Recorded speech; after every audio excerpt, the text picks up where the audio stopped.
This video costs you nothing but way less than 10 minutes, but it will make you one of the smartest people in the room. Today, I'm breaking down the MrBeast math. If this shifts your perspective, please like and subscribe. That's exactly why BRAINELM Lab's channel exists. All right, let's dive right into the spectacular world of MrBeast. He's known as YouTube's biggest philanthropist, but today we're going to peel back the layers and really understand the financial engine that's powering all those giveaways. We've all seen the videos, right? These wild cash giveaways and huge acts of charity that just seem, well, financially impossible. It really kicked off with acts like this one, giving $10,000 to a homeless man. But you have to understand, this wasn't just a simple donation. It was a test, a bet on a whole new kind of content. And that bet paid off, big time. It proved a pretty simple formula. The bigger the giveaway, the bigger the audience. And from there, the amounts just grew and grew. We're talking about truly life-changing sums of money. See, this stopped being just about charity. It became about crafting these really powerful, emotional stories that, just captured the hearts and, more importantly, the clicks of millions and millions of people. Eventually, we got to these massive, high-stakes challenges. These became his signature thing, pulling in hundreds of millions of views. The spectacle just kept getting bigger. And let's be honest, a big round number like $1 million just looks incredible in a YouTube title, doesn't it? It feels huge to anyone watching. So, all of this leads us to the central puzzle, the big paradox here. How on earth can someone who gives away so much money become one of the wealthiest creators on the entire planet? I mean, on the surface, it just seems to defy all business logic. Okay, so the first piece of this puzzle is a really powerful feedback loop he built right on YouTube. But I'll tell you right now, this is just the surface level. This is just the tip of the iceberg. The real genius here is hidden a little bit deeper. At the absolute core of MrBeast's strategy is this idea that we can call extreme reinvestment. Now think about it. Most businesses try to maximize their profit, right? But he famously reinvests almost every single dollar he makes right back into his content. And that creates this cycle of ever-increasing, ever-crazier scale.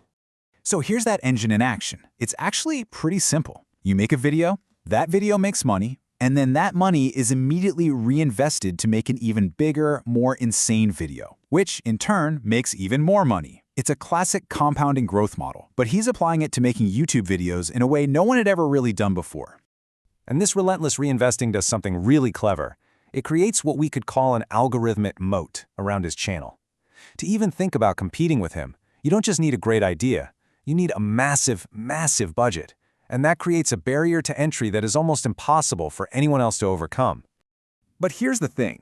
YouTube ad revenue and sponsorships, they don't explain the whole story. Not even close. Because the YouTube channel, that isn't the real business. It's actually a front for something much, much bigger. And here it is. This is the secret to the entire operation. If you look at these numbers, the part of the business we all see, the YouTube channel, is actually designed to lose money. A lot of it. It's a massive, incredibly expensive marketing campaign for the real profit engine, his food brand, Feastables. And just look at the explosive growth of that engine. It's completely blowing the media side out of the water. It goes from $33 million in its first year to $250 million just 2 years later. That trajectory is just staggering. So, how did he do it? Well, he turned a simple chocolate bar into a golden ticket. By offering people the chance to actually be in one of his videos, he created a prize that money just can't buy, a shot at internet fame. And that drove millions of fans into stores, turning a simple purchase into a massive event.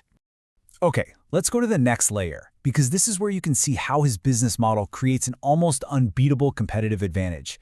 Honestly, this is where the true genius of the whole thing lies. Just look at these numbers. A traditional brand like Hershey spends a huge chunk of its revenue on advertising.